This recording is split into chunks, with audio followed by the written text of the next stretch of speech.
Hey, everybody, welcome back to Make Others Successful, a podcast where we share insights, stories, and strategies to help you build a better workplace. My name is Mitch. If we haven't had a chance to meet yet, I'm one of the partners here at Bulb, and I'm joined with Matt. Hey, everybody. We're doing a two-person today. Mike is enjoying some time away, so we're going to jump right into it. We're going to be talking about AI today. Surprise, surprise! It's quite the ecosystem right now, the landscape right now. We work with a lot of different clients, and everyone has a slightly different perspective on how they should or could be using AI. And so we wanted to kind of dig into a couple common scenarios that we've seen, maybe buckets that we would put people into, and how they view AI, and then talk about kind of our perspective on those sorts of things. So the overarching thought is, how do you approach AI, and how do you view AI and the usage of it for your team, and how kind of hungry are you to jump in? And this is an interesting thing because it can be, you've seen at the organization level. So we're going to talk about it in the context of being, this is what our customer thinks of it, the leadership, the business, but it also can go down to individual teams, individual groups. And right. It's useful to think about these things and recognize where you fit into this, and also how where you want to be maybe. Yeah. So there's probably a lot of individual natures or perspectives that boil up into an organizational guidance, an organizational kind of way of working. So let's talk about these buckets. So I'm just going to kind of go through them quickly, and then we're going to go into each one in more detail. So the first bucket is the holdouts. So the people that say, that AI thing, it's a little too, it's... What's the point? It's too scary. I'm worried about what it does for jobs. I'm worried about how it fits in my business, wasting a bunch of money and time on something that maybe doesn't provide me a lot of value, or maybe gets me in trouble from a legal or from a compliance perspective. That's holdouts. Yeah. The next is the Wild West. So these are the people that say, hey, let's use AI. Let's make use of it. Go ahead, go get your subscription, put it on the company card, and use it as much as you need. And that probably leads to a lot of sporadic usage, but a lot of people kind of on their own little adventures figuring things out along the way. So and then the joke is, what's a token? Like, they probably don't even conceive of how much something actually costs, or how does it affect budgets and things like that. The next bucket is the playbook. So these are the folks that say, we have a program, we know exactly how we want to use AI, here's the licenses we're going to buy, here's what they should be used for, and here's what we should tell the people that want AI that we don't want to buy AI for. Yep. And so very structured and very calculated. Rigid. Yes. Yep. So everybody, all these buckets have their own pros and cons. We want to go into each. So we feel like we have a pretty good grasp of how to adopt AI, but let's dig into the pros and cons of each type, and we'll tell you our own thoughts at the end. We'll see if you're surprised by the answer or not. So let's talk about section 1, the holdouts, group 1. So AI is risky. We're not touching it. What are people worried about that might hold them off from? Do you feel like it comes from a fear line of thinking? Yes, definitely from a fear. The question is whether or not it's real or perceived. And I think in many cases it's a little bit of both. You see news articles in industry journals and that kind of thing about bad things that have happened with AI, right? Either copyright infringement, or secrets being leaked, or stealing of data, or repurposing of data that you weren't that people weren't aware of. I remember the early story of a Samsung employee put their code dumping up there a very and sensitive somebody piece of got code it. that 100%. That kind of kicked off this fear side of things, I think. Another piece of the fear is job loss, right? People thinking that if we just go get a bunch of AIs, my manager, my team, someone is going to think that was just going to replace employees, and we can do this like for like swap for humans versus AI tools, right? Like there is it definitely, I think, comes from a fear perspective. I think it also comes from to some people, AI isn't that new. And people have wasted money on AI for 20 years. And when I say wasted, some people could view it as that. Maybe they were part of an organization that invested in this new AI technology that's going to solve their problem and streamline this process. And in reality, they spent, $500,000 and got nothing out of it, right? Yeah. Had to redo it, rework it, right? So when I say out of fear, I don't mean that as a negative thing. There are real scenarios, real situations that are not positive about AI. And so that's not necessarily wrong, but that is definitely where they're coming from, their primary feelings about it. Yeah, it just sort of reminds me of the standard IT approach of, if we don't have a plan for this, we're going to turn it off. Turn it off, yeah. And that's the safest way to behave. I think the other thing that we want to call out is that some industries, they just take long to do things. They're not super fast paced, like finance and like healthcare in particular, and legal companies, and they aren't set up to. They are intentionally structured to move a little bit slow. Mm-hmm. And so talk about that. The bottom line is there are these fears are real. There are things that happen with AI that are bad. And if you do not have and are not willing to recognize that and address that in a way that is meaningful, maybe you shouldn't be doing it, right? And a lot of those are exactly what you're saying. In the case of healthcare, in the case of where privacy and some of these things are of a high concern, your choices are either A, come up with a plan, and B, and manage it, which might be expensive and time consuming and all of these things, or just don't do it. And of the two, don't do it could be a legitimate and valuable and correct approach. In fact, for some of our customers that play in that space, even in a world where they maybe fall into some of these other buckets in some areas, it is a no-go zone, period. You're dealing with sensitive financial data. Nope, no AI. You cannot input that information into AI, period. Does not matter. I don't care. And that's probably appropriate. Yeah. Lots of factors going into that. So let's talk about kind of a reality check that we would give these people, in the fact that I am hesitant to even talk about AI because everybody is talking about AI. It is this like foregone conclusion that everybody and anybody needs to know about it, needs to learn about it and use it. Otherwise, they're going to get left behind. And then there's the other side of things where if there is not a blessed way to do it, you might have some, we'll call them bad actors, but they're probably not intentionally bad actors, who are going to explore and try these things without guidance and without any sort of perspective from the business. And they will inherently be breaking the status quo of not using AI and staying away from it. And we just see that risk growing and growing all the time, because it's tempting. People are saying, oh my gosh, look what this thing could do for me. Let me go try it. Yeah.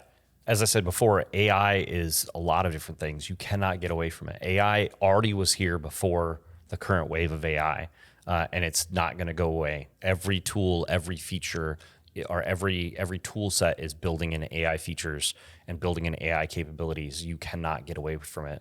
Even if you wanted to live in this world where you say you don't want to do AI, that's going to be an active choice, right? It used to be just don't buy the AI tool. And now it's, I need to make sure I turn off all of the AI features in all of the different places in order to really do that. It takes work. It's no longer just the, you might think when we said that, these are people who put their head in the sand. That's not the case anymore. If you are an organization that is like no AI, you're doing it purposefully now because you cannot get around it. Because even if I say it at the top level, some feature somewhere is probably turned on and somebody might be using it unless I actually do something to turn it off. Yep. So our prompt for a leader in this situation, say you are finding yourself in this, you're holding out on AI, just something to kind of ponder is this caution, is this holding out, doing something to protect your business and be like, it's just, it makes sense. It's too risky. And so we need to actively have a stance against it. Or is this something that is just easier to hold off on and easier to say no and easier to protect your job or somebody's job by saying, let's not do that thing? And if it's the latter half, we'll talk about the other perspectives that maybe you could hold later. But that's our question, our prompt to you. Yep. Cool. Let's move on to group number 2. So this is the Wild West, where they just don't really understand AI. They know all the things that you were talking about, where it's like it's powerful, it's integrated, it's up and coming. So sure, guys, we can use it. Let's try it out. Go have fun with it. There's a few different ways that this mindset works. First is it's flexible, right? You don't have to be the person to say pause. Matt Dressel likes to tell me to pause and not go ahead and do things, but it's flexible when you can say, hey, yeah, let's go explore. And it also allows your people who like to solve problems and get sink their teeth into something, they can attempt to solve problems, which is good. And then third is you're not tied to one system or rule. Yep. So that's like the most positive spin that we could think to put on this Wild West reality. Yeah, the only other thing I'll say is that you framed it very much like it's someone who doesn't know AI. The organization doesn't know it.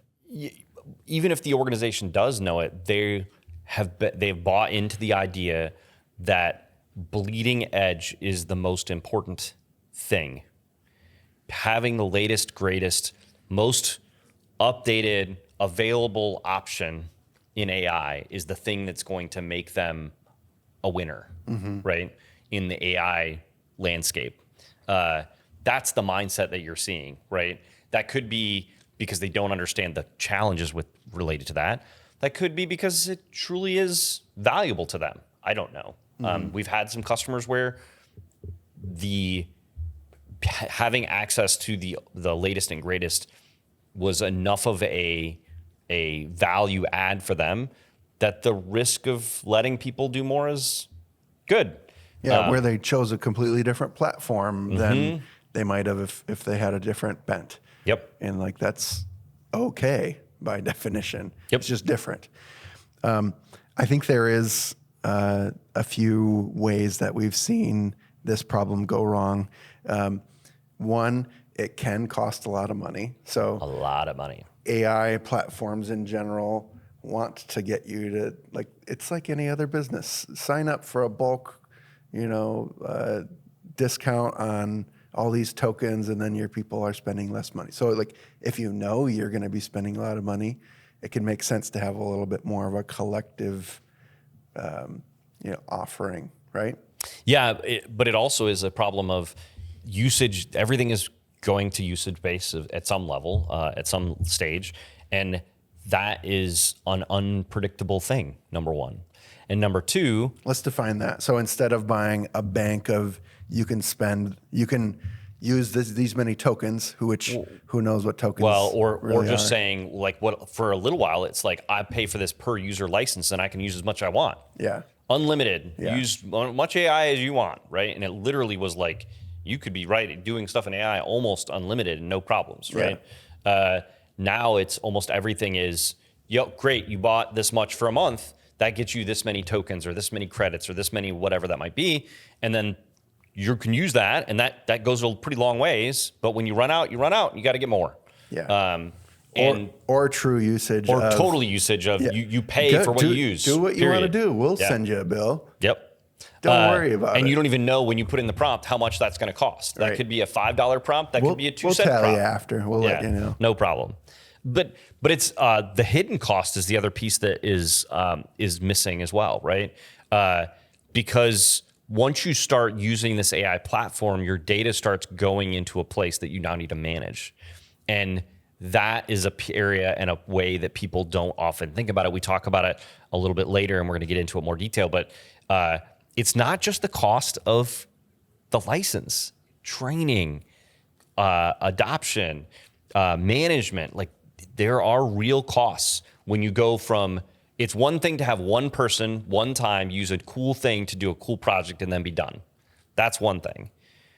To then have that turn into a real AI tool that you're going to send out to your 200 employees, that's a whole different thing. Mm-hmm. Yeah. And most of the time, people want that guidance, right? Like the worst thing that can happen that we see is, hey, we enabled this for you. Go ahead. Go use it, whatever you want. Yeah. And so all those things that he's calling out are, as much as like me and my personality don't like the formality of, they can make sense at scale in a lot of ways. So I know you mentioned data, but only a little bit. Like that is probably the number one thing that I hear from you when I tried Claude Fable the other day, and Matt's like ears perked up and he's like, what are you doing? Like, talk about your data privacy side. Like if you could nerd out on that. The real problem is that people, it's not natural for people, the way that people engage with these tools, this is probably the best way to think about it. The feeling that the tools give you is that you're talking to your private helper. A therapist. Right? Executive assistant. And in some ways, that's true. Most of the models, when you're paying for them at the right level, which we haven't gotten to yet, but this is another problem with this, is that if you're paying at the cheap level, because you're like, we just want to try this and I don't want to spend a lot of money, you might be training a model, which I think everybody knows probably what that means, and it's bad and everything. But let's assume that you're actually spending some money and you're paying enough that it's not training the model, right? It still gets your prompt. If your prompt has private data in it, that prompt just went somewhere. How do I know who was looking at it? How do I know when it got destroyed? How do I know? And so if your team members are putting in PII or financial or other protected data into their prompts and sending it out to this model, you've just moved this data outside into this other system. Does it have the same level of protections? Does it have this? Now, if you can trust your team to not do that, or if you can trust the model, because a lot of the models have protections to stop, says, hey, no, I'm not gonna accept that, or I'm not gonna store that, or, if you can trust all of that, great. But how do you trust that on every model, in every case, for every application, for every feature that's used across all these tools? You're going to push me right back into group number one. And say, lock it all down. No, yeah, don't do it. But that's not it. Like the real deal is you just need to be aware and be training and be knowledgeable. And because quite frankly, it takes for a lot of data elements, it doesn't take very much to scrub the data and like remove some of that information, and you can still ask the same question to get the same information back. Yeah. It just takes a few more minutes. So would you recommend your strategy to everybody where you just sit over my shoulder and make sure that my model selection is correct? Is every single time? And that I check my token usage? That's actually not appropriate. I do recommend my strategy of shaming you when you do something bad. That's Even all. if I unknowingly did it, I didn't mean to. I mean, it's okay one time. The second time, though, Sorry. I didn't mean to. That aside, so as we're reflecting on this reality that we've seen people choose, the question to a leader then is, does letting people go crazy with this stuff just cause more problems than it solves, basically? Which it's something for them to ponder. I Yeah. don't know that we need to answer. It's what sort of leads us to the next bucket of people, right? yeah, it's the question that at the end will get resolved. Okay. So yeah, let's kind of continue that line of thinking and say, okay, I should use it. I can't let my people go crazy with it. I need to have a really structured playbook that people can use when they're using AI. So we want to adopt AI tools. We want to make sure all the people are on the same page when they're in their work. We want them to be able to find the right thing, apply AI to their specific scenario, and it all just makes sense, right? So a couple things that this enables is it ensures continuity. So when people see each other working in their work days, they know how things go and they know what tools people have at their disposal, and they can kind of apply their problem-solving approach and recommend it to other people. Another one is that you make sure everyone is using it and hopefully no one is falling behind. Like you have say a spreadsheet of people. These people all have licenses. They have checked the box of training, and hopefully it's making sense. What are your thoughts on these scenarios where like these are theoretically areas where this approach works well? Yeah, I mean, it is where it is the key component when you need consistency across an organization in the use of AI, and that is where you're going to get the best benefit. This really helps, right? This is where getting everybody be on the same page is a huge benefit, right? Because now everybody's running from the same playbook. You don't have one person who's your superstar and did some crazy investigation and came up with a new way to do it, but then they're guarding it themselves and they use this thing and that's what they do. And you also don't have somebody in the corner with their head in the sand going, I can't use this, I can't use this, I can't use this. You're bringing them forward. You're giving them the tools that they need to make that happen. It is by far the best way to do this in mass at scale for large groups of people. And by that, I don't mean thousands, even 10 or 15 people having this type of thing is what you want. Okay. I think that all makes sense, right? Like when we are doing this from a business standpoint, you do whatever you want personally. Like I'll go adventure in my personal life and go try out different models. And I just used it to help me build a little gaming system for my kids in the corner of the living room. And it's super cute and I love it. And I used ChatGPT to help me do that. I didn't use Copilot or Claude, or I might be right or wrong for that, but guess what? It worked. But when we talk about organizationally, it probably makes sense to have some sort of perspective, but it doesn't work all the time. We have seen it go wrong. The first one that comes to mind is, I think in our experience, certain groups of people got missed in the strategy. Use cases. They had such a particular perspective on how to use it and what it should be used for that they forgot like half of their users. You want to expand on that? Yeah, I mean, it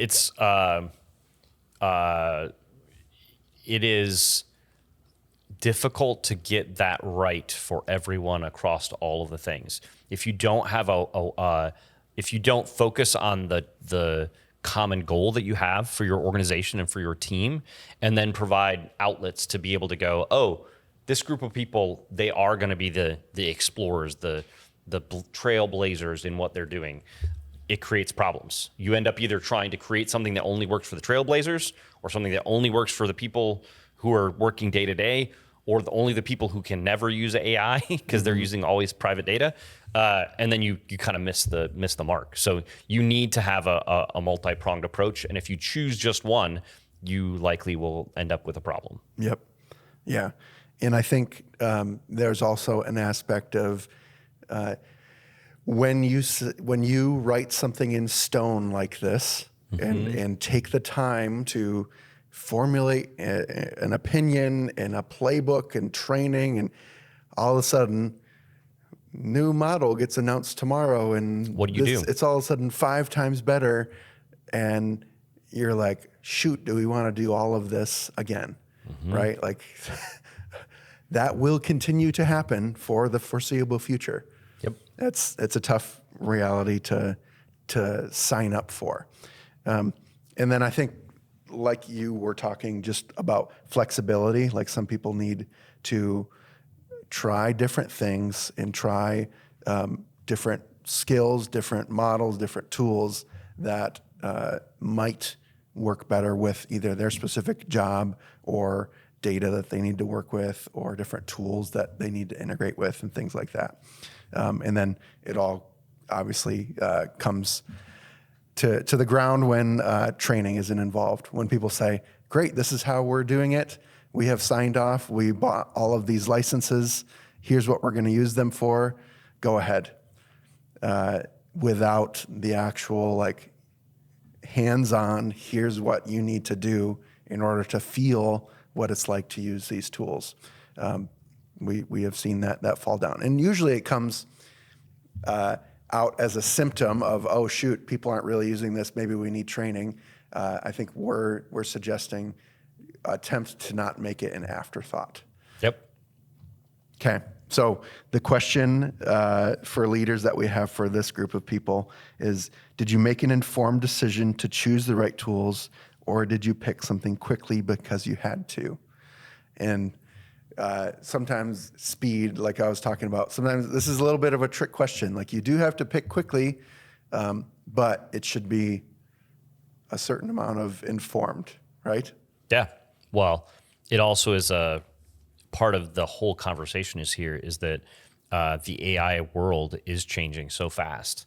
You need to be positioned in a way that allows you to change it. Yeah. Choose quickly enough so that you make the right choice right now, but also choose something or implement in a way that allows you the ability to evolve. Because if we've learned anything in the last 3 to 5 years, it's gonna evolve. It's been around that long? I mean, yes. Was it? Yeah. 5, I don't know about 5, but I remember, yeah. 3 years ago, it was ChatGPT. 3 years ago. 3 years ago was GPT was. Gosh, that's scary. That shows you how fast It was not. It has was been not. It was moving. not in the way that it is today. It was mostly developer tool, mostly. But GitHub Copilot. has GitHub been around Copilot for a I very find long time. Yeah. some like help posts or whatever in the forum, and From long ago. yeah, Like it's been around a very long time. And if you think about where it was then and to where it is now and where it will be in 6 months or in a year, it is frightening a little bit. scary. Okay, so let's close with, how do we hold all of these in our minds? Oh, Will pulled it up for us. November 30, 2022. It was launched as a free research preview to the public. That's, like I said, I'm actually like having a moment of, holy crap, this It's been a moves so long fast. time. Yeah. And it's been out for a while. Like this has been a little bit of a crazy ride. And we're just now coming out with this podcast about 3 different groups. Like for anyone on the bleeding edge of this stuff, props to you, because it's kind of crazy. Yep. Let's close out with our amalgamation of these approaches. Like if we could wave a magic wand and say, you want this part of group 1, this part of group 2, and this part of group 3, what would you prescribe? Yeah, I mean, it really comes down to leveraging all 3. Like the reality is you need a group of people who within the constraints, are allowed to be those trailblazers and have a little bit less control. So I'm Have a little bit that less. Me? It is for sure. You give me permission to for go sure. explore? You have You won't bother me about it anymore? you have explored, and you will continue to explore, just like I will continue to explore. You've heard it here. Yeah, he's now thinking he's authorized to do anything. Yeah, but it is that small group of people who are like, they're going to be the one that learns about the new model that will have a transformation part of your business, that helps you understand how that might come into your business, that helps build out this thing that might be used by other people, right? Maybe they start out with it very unstructured and very little control, but then they prove the value.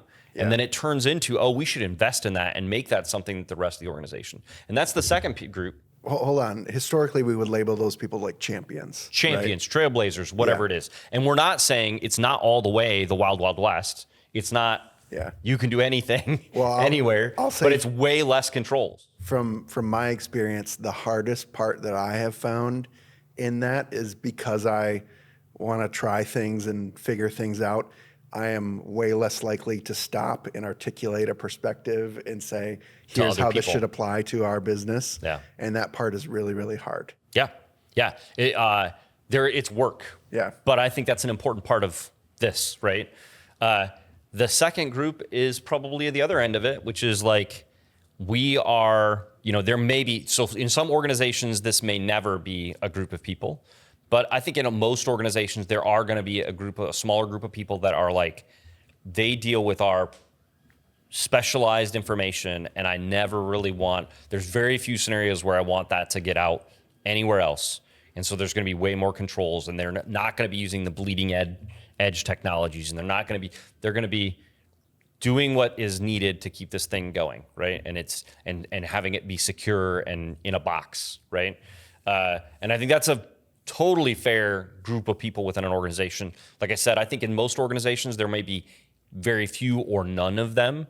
But I think for lots of medium to large organizations, there's going to be this group of people that need to sit in that. It's not that they've got their head in the sand. It's not that they're trying to resist change. They rightfully so.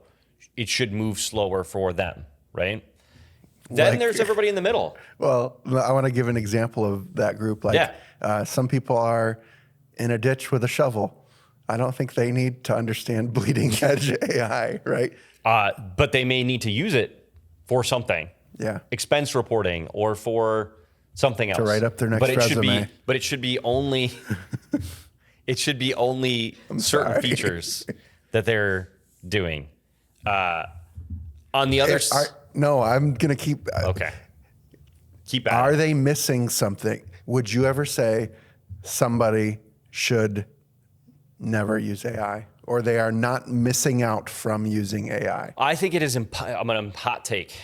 I think it's impossible for anyone who uses any form of technology, phone or otherwise, to not use AI. Straight up. Period. I think you can't do it. Whether or not it's, that you're using AI is a whole nother question. Sure. Right? But I'm telling you right now, when you order online for something, or like you're using, like AI is involved in that at some level, right? So everyone in the world at this point that's using any form of technology is 100% having some interaction with AI. But to your point, the people at that end, it's not going to be obvious to them that that's what they're using. They're just using a thing that has AI built into it. They type in some things and it does a thing and it does what they want and they move on, right? They're not doing it to use AI. They're just doing it to get their job done. Sure. Yeah. And then you got everybody in the middle, right? Yeah, now I'll let you continue. I want to continue. This is probably the bulk of people. Like, this is where everybody should be, which is this prescriptive playbook, whatever you want to call it, way of using AI. And I'd say everybody in the middle, much to like you're saying, I don't know that this applies to everyone that works in a manufacturing facility. I don't know that it applies to the bulk of people, but definitely knowledge workers, definitely people who are interacting on calls and doing managerial style tasks, right? Their need of being able to use AI for the purposes that's who it's targeted at. There's a lot of them. They need to have structure around it. They need to be provided options that are safe and are okay for them to use, so that they can do the best job that they can do, but they also aren't putting anything at risk. And that's what they need. And so that there's a place for all three of these, right?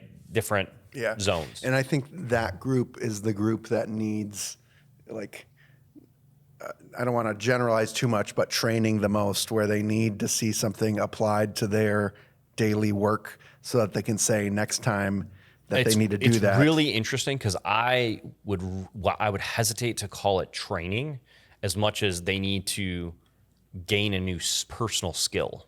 Sure. They need to learn how, just like people in that same space probably learned how to Google, learned how to search, learned how to think about their day from a calendar and from an email perspective. If you think about long ago, back when they were sending interdepartment memos using a intercompany mail system, the tubes, right? Yeah, and then now they're doing email. Like it is that whole group. It's not like because the reason I have a problem with calling it training is like they just need to use the tech. They need to learn how to use the tech. They need to where all the buttons are. No. They need to know how to rethink about their work in the context of what AI can do for them. That's what it really is. Not simple. No. And it's easy to just leave that to the side and say, they'll figure it out. Well, or it's not worth it. This is where people are talking like there's lots of discussion around the legality isn't the right word.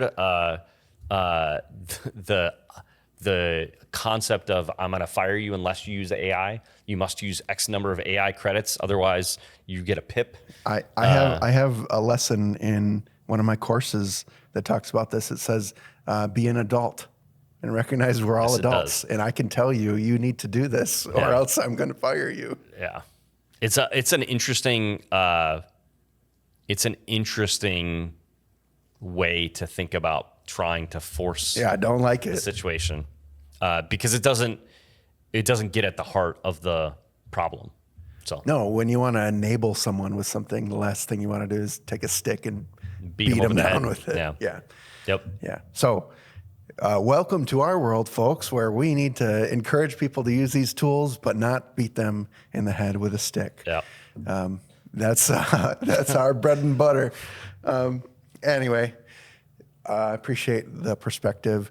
This is, again, our take on a couple different buckets that we've seen people fall within in this AI ever-evolving world. And it's exciting, it's intimidating, it's overwhelming in lots of ways, but we got to show up for it, and we got to continue to try new things and bring people along for the ride. So, Matt, any closing thoughts before we go?